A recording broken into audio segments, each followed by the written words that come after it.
ప్రభువానికి స్తోత్రం చెల్లిస్తున్నాం తండ్రి. దేవా, మీరు చేస్తున్న మేళ్ల కొరకు వందనాలు.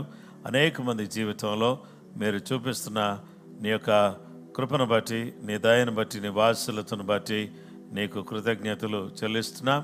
ఈ సమయంలో మా ప్రభువా, ఇంతవరకు నిన్ను ఆరాధించే భాగ్యం ఇచ్చారు. ఇప్పుడు నాయన మేము నీ వాక్యాన్ని వినబోతుండగా మాకు కావలసిన సందేశాన్ని దయచేసి మమ్మలను సంధించి మమ్మల్ని బలపరిచి దీవించమని యేసు నామములో ప్రార్థించి వేడుకొనుచున్నాము తండ్రి. ఆమేన్.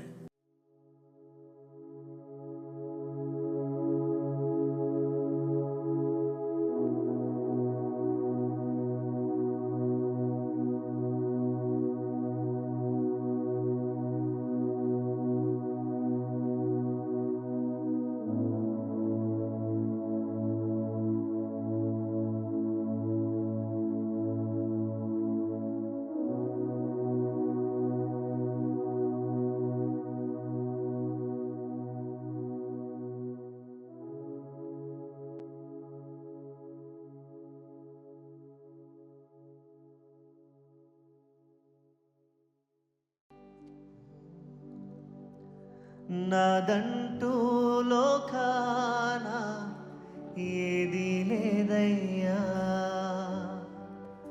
ఒకవేళ ఉందంటే నీవిచ్చినదే ప్రభువా.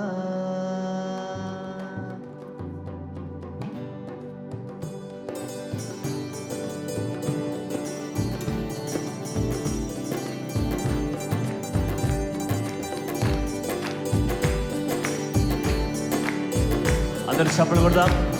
దేవానికి స్తోత్రం. నాదంటూ లోకాన ఏది లేదయ్యా, ఒకవేళ ముందంటే నీవిచ్చినదే ప్రభువా. నాదంటూ లోకాన ఏది లేదయ్యా, ఒకవేళ ముందంటే నీవిచ్చినదే ప్రభువా. నీదే నీదే బ్రతుకంతా నీదే, నీదే నీదే బ్రతుకంతా నీదే.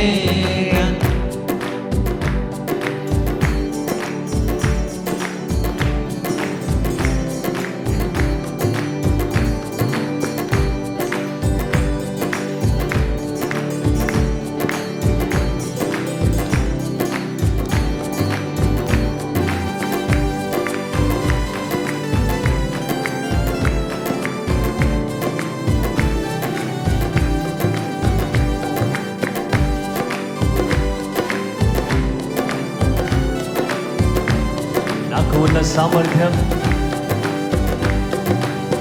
నాకు ఉన్న సామర్థ్యం, నాకు ఉన్న సౌకర్యం, నాకు ఉన్న సౌభాగ్యం, నాకు ఉన్న సంతానం,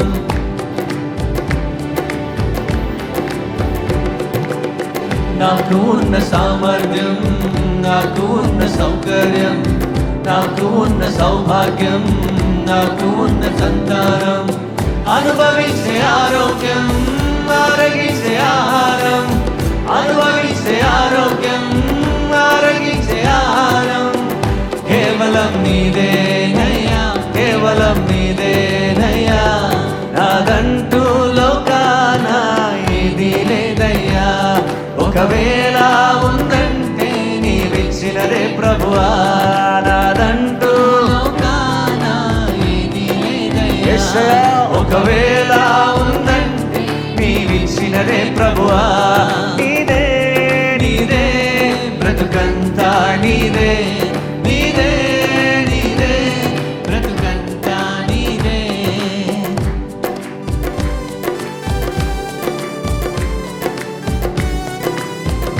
యేసయ్యా మీకే స్తోత్రం.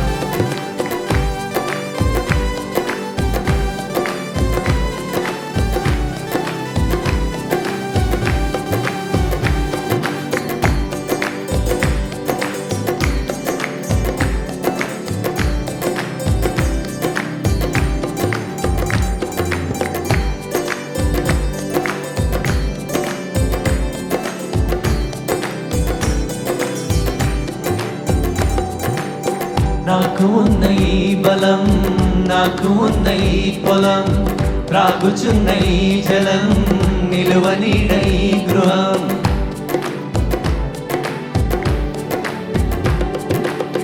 నాకు ఉన్న ఈ బలం, నాకు ఉన్న ఈ పొలం, త్రాగుచున్న ఈ జలం, నిలువ నీడ ఈ గృహం. నిలిచి ఉన్న ఈ స్థలం, బ్రతుకుచున్న ప్రతి క్షణం, నిలిచి ఉన్న ఈ స్థలం, బ్రతుకుచున్న ప్రతి క్షణం. కేవలం నీదేనయ్యా, కేవలం నీదేనయ్యా, కాదంటూ లోకాన ఏది లేదయ్యా. ఒకవేళ ఉందంటే నీవిచ్చినదే ప్రభువా. పాడదాం. నాదంటూ ఏది లేదయ్యా, ఒకవేళ ఉందంటే నీవిచ్చినదే ప్రభువా. నీదే నీదే బ్రతుకంతా నీదే, నీదే నీదే బ్రతుకంతా నీదే, నీదే నీదే బ్రతుకంతా నీదే, నీదే నీదే బ్రతుకంతా నీదే. కేవలం నీదే నయ్యా, కేవలం నీదే, కేవలం కేవలం నీదే నయ్యా, కేవలం నీదే నయ్యా. నీదే నీదే బ్రతుకంతా నీదే, నీదే నీదే బ్రతుకంతా నీదే. నాదంటూ లోకాన ఏది లేదయ్యా, ఒకవేళ ఉందంటే నీవిచ్చినదే ప్రభువా. మరొకసారి అందరూ చెప్దామా? నాదంటూ లోకాన ఏది లేదయ్యా, ఒకవేళ ఉందంటే నీవిచ్చినదే ప్రభువా. నీదే నీదే బ్రతుకంతా నీదే, నీదే నీదే బ్రతుకంతా నీదే. ఆమె దయచేసి అందరూ కూడా ప్రభు సన్నిధిలో లేచి నిలబడి దేవుని ఆరాధన చేద్దామండి.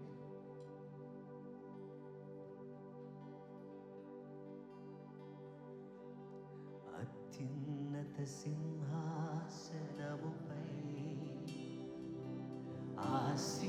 ఆసీనుడవైన నా దేవా, అత్యంత ప్రేమా స్వరూపివి నీవే, ఆరాధించుము నిన్నే. అత్యంత ప్రేమా స్వరూపివి నీవే, ఆరాధించుము నిన్నే.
Worship you, Lord.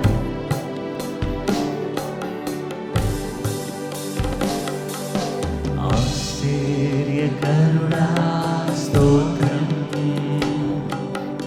ఆలోచనకర్త స్తోత్రం. ఆశ్చర్యకరుడా స్తోత్రం, ఆలోచనకర్త ఆలోచనకర్త స్తోత్రం. బలమైన దేవా, బలమైన దేవా, నిత్యుడవగు తండ్రి, సమాధానాధిపతి స్తోత్రం. యేసయ్యా, బలమైన దేవా, నిత్యుడవగు తండ్రి, సమాధానాధిపతి స్తోత్రం.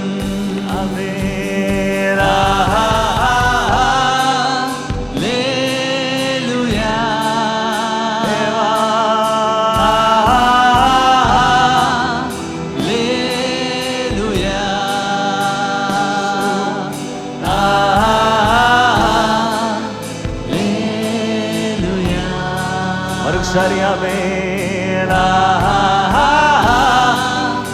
హల్లెలూయా,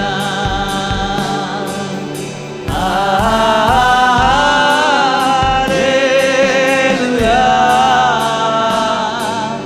హల్లెలూయా,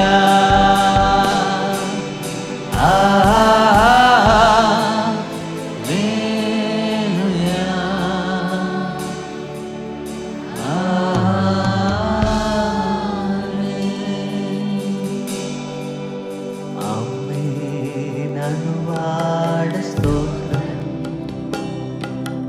అల్ఫా ఒమేగా స్తోత్రం. ఆమేన్, నన్నువాడ స్తోత్రం. అల్ఫా ఒమేగా స్తోత్రం. మరొకసారి ఆమేన్ నన్నువాడా, ఆమేన్ నన్నువాడ స్తోత్రం. పరిశుద్ధుడా, అల్ఫా ఒమేగా స్తోత్రం. సగమంతా ఆమేన్ ఆమేన్ ఆమేన్ నన్నువాడ స్తోత్రం. అల్ఫా ఒమేగా స్తోత్రం.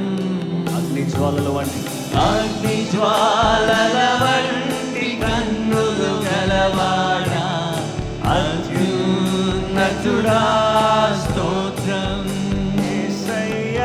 అగ్ని జ్వాలల వంటి కన్నులు గలవాడా, అత్యున్నతుడా స్తోత్రం.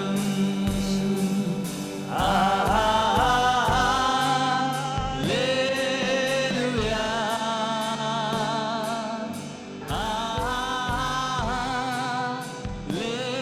హల్లెలూయా,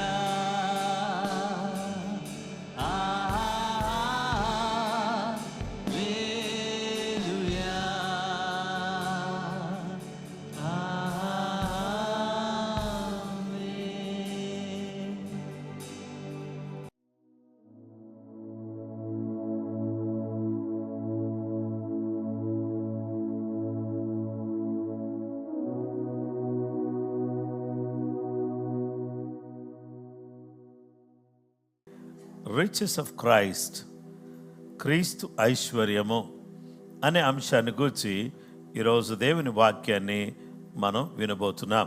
ఎఫెసీయులకు రాసిన పత్రిక 3వ అధ్యాయం 8 నుంచి 11 వచనాలు. దేవుడు మన ప్రభు అయిన క్రీస్తు యేసునందు చేసిన నిత్య సంకల్పము చొప్పున పరలోకములో ప్రధానులకును అధికారులకును సంఘము ద్వారా తన యొక్క నానా విధమైన జ్ఞానము ఇప్పుడు తెలియబడవలనని ఉద్దేశించి శోధింప శక్యము గాని క్రీస్తు ఐశ్వర్యమును అన్యజనుల్లో ప్రకటించుటకును సమస్తమును సృష్టించిన దేవుని యందు పూర్వకాలము నుండి మరుగయున్న ఆ మర్మమును గుర్చిన ఏర్పాటు ఎట్టిదో అందరికీ తేటపడుటకును పరిశుద్ధులందరిలో అత్యల్పుడనైన నాకు ఈ కృప అనుగ్రహింపబడెను.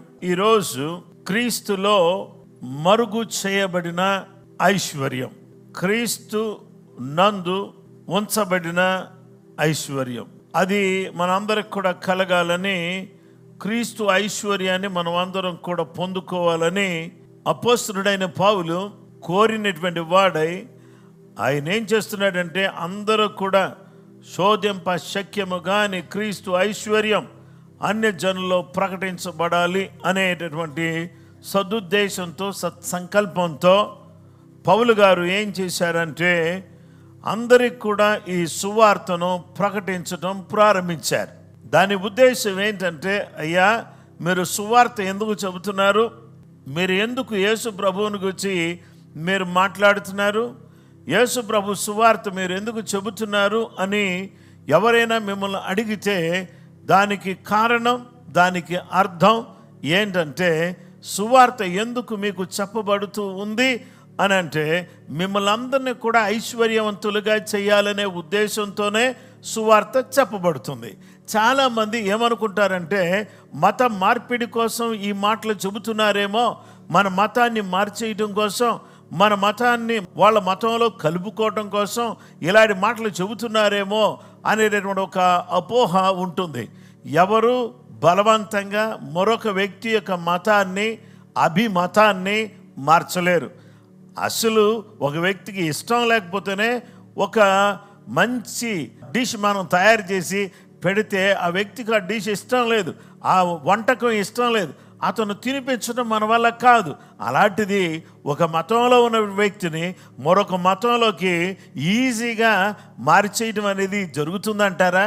అది దేవుని వల్లే సాధ్యం, అంతే, సువార్త వల్లే సాధ్యం, మరి దేని వల్ల కూడా సాధ్యం కాదు. కాబట్టి సువార్త అందించడం వల్ల ఏం జరుగుతుందంటే, మత మార్పిడి కాదు, క్రీస్తు యొక్క ఐశ్వర్యం ప్రతి హృదయంలో కూడా కలగాలనేది దేవుని యొక్క ఉద్దేశమై ఉన్నది. అందుకనే ఎఫెసీయులకు రాసిన పత్రిక 3వ అధ్యాయం 6 నుంచి 11 వచనాలు చూస్తే, ఈ మర్మమేదనగా అన్యజనులు సువార్త వలన క్రీస్తు యేసునందు యూదులతో పాటు సమాన వారసులను, ఒక శరీరమందలి సాటి అవయవములను, వాగ్దానములలో పారివారయున్నారన్నదియే. దేవుని వాక్యాన్ని మనం చూస్తే ఇక్కడ ఈ మర్మమేదనగా అన్యజనులు సువార్త వలన క్రీస్తు యేసునందు యూదులతో పాటు సమాన వారసులవుతున్నారు. యూదులు మొదటిగా సువార్త యూదులలో నుండి పుట్టుకొచ్చింది. రెండవ విషయం, దేవుని వాక్యాన్ని మనం గమనించినట్లయితే, పౌలు గారు రెండవది అతను చేసి క్రీస్తు ఐశ్వర్యము పొందినటువంటి వాడిగా ఆయన ఏం చేస్తున్నాడంటే ప్రార్థన చేస్తున్నాడు. ఎఫెసీ 3:1, ఈ హేతువు చేత అన్య జనులైన మీ నిమిత్తము క్రీస్తు యేసు యొక్క ఖైదీనైన పౌలను నేను ప్రార్థిస్తున్నాను. For this reason I, Paul, the prisoner of Christ Jesus, for the sake of your Gentiles, pray to God. నేనేం చేస్తున్నానంటే, నేను ప్రార్థన చేస్తున్నాను, నేను మీకోసం ప్రార్థన చేస్తున్నాను, మీకు జ్ఞాన ప్రత్యక్షత కావాలని ప్రార్థన చేస్తున్నాను. నేను సువార్త ప్రకటిస్తున్నాను, కానీ మీకేం కావాలో తెలుసా? జ్ఞాన ప్రత్యక్షత కావాలి. మీరు జ్ఞాన ప్రత్యక్షత పొందినటువంటి వారై, యేసుక్రీస్తును రక్షకుడుగా కలిగినటువంటి వారై, ఆయన ద్వారా విమోచించబడినటువంటి వారిగా మీరు మారాలని మీకోసం నేను ప్రార్థన చేస్తున్నాను. మీ మనోనేత్రాలు వెలిగించబడాలి.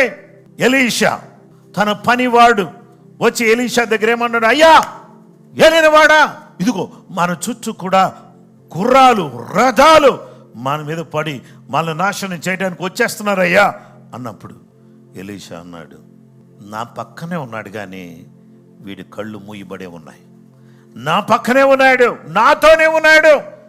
He could not able to see. అందుకనే ఏమన్నాడంటే, అతని మీద చేతులుంచి వీడు చూచినట్లు వీని కళ్ళు తెరువు అని అన్నాడు. వెంటనే కళ్ళు తెరవగానే గుర్రాలు, రథాలు, ఇందాకేం మామూలు గుర్రాలు, రథాలు కనబడినాయి, ఇప్పుడు వీళ్ళ చుట్టూ అగ్ని రథాలు ఉన్నాయి. మామూలు గుర్రాలు, మామూలు రథాలు, అగ్ని గుర్రాలు, అగ్ని రథాలను అధిగమించి వీనేమీ చేయలేవు. మన పక్షంగా ఉన్నవారు వారి కంటే అధికులై ఉన్నారు. హల్లెలూయా. మన పక్షంగా ఉన్నవారు వారి కంటే అధికులై ఉన్నారు. మన పక్షంగా ఉన్నటువంటి వారు ఎలా ఉన్నారంటే వారి కంటే అధికులై ఉన్నారు. మళ్ళీ అటాక్ చేద్దామని, మనల్ని టార్గెట్ చేద్దామని ఎవరైనా అనుకుంటే వాళ్ళకంటే శక్తివంతుడు, బలవంతుడు మనతో ఉన్నాడు. దేవుని వాక్యం ద్వారా దేవుడు సెలవిస్తున్నాడు, జ్ఞాన ప్రత్యక్షత ప్రతి వారికి కావాలి. అంత మాత్రమే కాదు, ప్రతి కుటుంబానికి, ప్రతి వ్యక్తికి అంతరంగ పురుషుని యందు బలపరచబడాలి. లోపల అందరూ కూడా ఏం చేయబడాలి చెప్పండి? ఏమా ఏం చేయాలి? అంతరంగ పురుషుని యందు మన లోపల ఏం చేయాలంటే బలం, లోపల బలం. అందుకని నేనేమన్నానంటే you have to grow inside, then you can grow outside. You have to grow inside, you have to grow inside. నీవు లోపల ఎదగాలి, అప్పుడు బయటికి ఎదగలుగుతావు. If you don't grow inside you cannot grow outside. కాబట్టి అందుకని నువ్వు లోపల ఎదగాలి అని అంటే నీవు యేసయ్య సన్నిధిలో ఒదిగి ఉండాలి, మోకరించాలి, ప్రార్థన చేయాలి, దేవునితో గడపాలి, దేవుని వాక్యాన్ని చదవాలి, దేవునితో సహవాసం చేయాలి, దేవునిలో ప్రార్థనలో పరిశుద్ధాత్మతో నింపబడి దేవుని యొక్క అడుగుచాడలో నడిచినటువంటి ప్రతి వ్యక్తి కూడా అంతరంగ పురుషుని యందు శక్తి కలిగిన వాడై ఉంటాడు. అడిగి ఊహించిన దానికంటే అత్యధికంగా చేయ శక్తి గల దేవుడు మనకు తోడుగా ఉంది. తన మహిమైశ్వర్యము చొప్పున మనకు దయచేయాలని ఆయన ఇష్టపడుతున్నాడు. గనుక ఈరోజు దేవుని పిల్లలమైనటువంటి మనమందరం కూడా ఏం చేయాలంటే ప్రార్థన. పౌలు జ్ఞాన ప్రత్యక్షత కోసం ప్రార్థన చేశాడు. పౌలు విశ్వాసులందరూ కూడా వారు అంతరంగములో, వారు లోపల అంతరంగ పురుషుడు బలపరచబడాలి అని ప్రార్థన చేశాడు. ఈరోజు దేవుని బిడ్డలారా, ఈ బలపరచబడిన ప్రతి బిడ్డలో కూడా దేవుని సేవ జరగాలని పరిశుద్ధుల కొరకు ప్రార్థన చేయాలి. లోకంలో ఎంతో మంది దేవుని సేవ చేస్తున్నటువంటి వారు ఉన్నారు. అలాంటి గొప్ప గంభీరమైన బలమైన సేవ జరగాలని పరిశుద్ధుల కొరకు పూర్ణమైన పట్టుదలతో మెలకుగా ఉండి ప్రతి సమయంలో ప్రతి విధమైన ప్రార్థన, ప్రతి విధమైన విజ్ఞాపన చేయాలని దేవుని వాక్యం తెలియచేస్తుంది. కాబట్టి దేవుని బిడ్డలారా, ఈరోజు పౌలు గారు అంటున్నారు, నా నిమిత్తం మనో పూర్ణమైన పట్టుదలతో విజ్ఞాపన చేయొచ్చు, మెలకుగా ఉండండి, నా కోసం ప్రార్థన చేయండి. నేను మీకోసం ప్రార్థన చేస్తున్నా, మీరు నా కోసం ప్రార్థన చేయండి. అందరూ చెప్పండి, నేను మీకోసం ప్రార్థన చేస్తున్నాను. తర్వాత మీరేం చేయాలి? పౌలు గారు దైవజనుడు ఏం చేస్తాడు? సంఘం కోసం ప్రార్థన చేస్తాడు. సంఘం అంతా కలిసి ఎవరి కోసం ప్రార్థన చేయాలి? దైవజనుడి కొరకు ప్రార్థన చేయాలి. దైవజనుడు సంఘం కొరకు ప్రార్థన చేయాలి. సంఘమేమో దైవజనుడి కొరకు ప్రార్థన చేయాలి. ఆ విధమైన యాజకత్వం జరిగించడానికి దేవుడు పౌలుని ఏర్పాటు చేసుకున్నాడు, దేవుడు మిమ్మల్ని ఏర్పాటు చేసుకున్నాడు, దేవుడు నన్ను ఏర్పాటు చేసుకున్నాడు. కాబట్టి ప్రార్థనలో మనం ఏం చేయాలంటే ఏ మాత్రం కూడా ఏమరపాటు మంచిది కాదు. ప్రతి నిత్యము కూడా ప్రతి క్షణం మనం ఏం చేయాలంటే ప్రార్థన చేయాలి.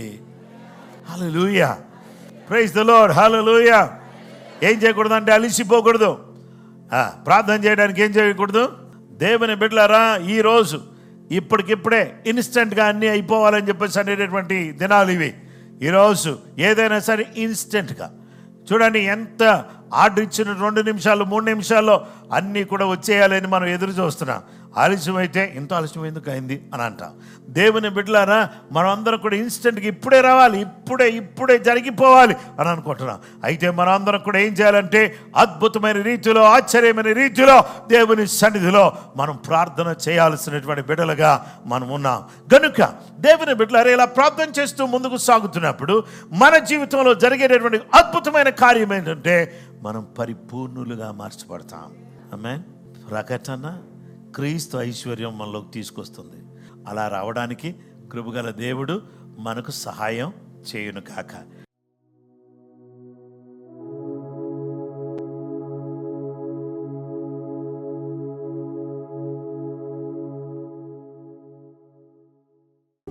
యేసు ప్రభువా, నీకు వందనాలు నాయన. ఎంత మంచి దేవుడు ప్రభువా, నీవు మాకు అనుగ్రహించిన శ్రేష్టమైన కృపను బట్టి నీకు వందనాలు. నీ వాక్యం వినడానికి నీ కృప మాకు అనుగ్రహించినందుకై వందనాలు. నీ సువార్త ప్రకటన ద్వారా నీ మహిమైశ్వర్యమును మాలోకి పంపించి ప్రార్థన ద్వారా కాపాడబడి పరిపూర్ణతలోనికి ఎదిగిన వారమై నిత్య రాజ్యాన్ని స్వతంత్రించుకొని నీ సారూప్యంలోనికి మార్చబడి నీ మహిమార్థమై లోకంలో బ్రతకడానికి మా అందరికీ సహాయం చేయండి. ఎగ్జామ్స్ రాస్తున్న బిడ్డలను నాయన కాపాడండి. పిల్లలు ఎక్కడున్నా, ఏ ప్రాంతంలో ఉన్నా వారందరి మీద నీ వెలుగు, నీ ప్రసన్నత ఉంచాను దేవా. ఈ కడవర దినాల్లో మమ్మల్ని ఎంతగానో ప్రేమించి రక్షించినందుకు నీకు వందనాలు నాయన. పరిపూర్ణమైనటువంటి విశ్వాసంతో బాప్తిస్మం పొంది రక్షణ పొంది నీ రాజ్యానికి వారసులయ్యే వారిగా అనేక మందిని మీరు మార్చండి. నిశ్చయంగా ఎందుకు పనికిరాని మమ్మలను, ఉగ్రత పాత్రలుగా ఉన్న మమ్మలను నీ కరుణ పొందే పాత్రలుగా మమ్మల్ని మార్చినందుకు నీకు వందనాలు. ఎంత మంచి దేవుడు నాయన. నిన్ను పోలి నీ వలె ఉండడానికి లోతుగా ఎదిగి ప్రేమలో నైనా మేము ఎదగడానికి సహాయం చేయండి.